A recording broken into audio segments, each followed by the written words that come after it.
લો બોલો, હવે સરકારી શાળામાં શિક્ષકોની ઘટના ખાડાઓ સંસ્થા પૂરશે।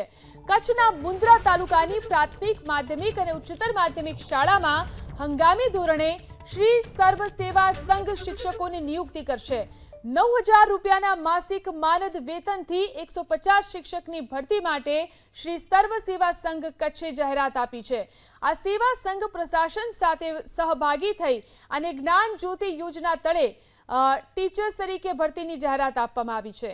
આ યોજના અંતર્ગત ભરતી થનાર શિક્ષકોને નિમણૂક પત્ર સરકાર નહીં પરંતુ સંસ્થા આપશે।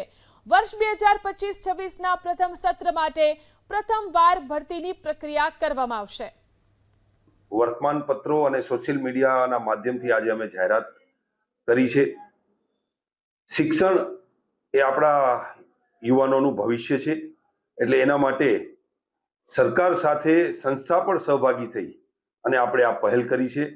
અને મારી સૌ ગ્રામજનોમાં રહેતા લોકોને વિનંતી છે કે જે ગામમાં આપણી જ ગામમાં જે શિક્ષકની ઘટ છે, તો ગામના જ સ્થાનિકો એમાં ભાગ લઈ અને આપણા દીકરા દીકરીઓને ભણવા માટે આપણે પણ જોડાઈએ।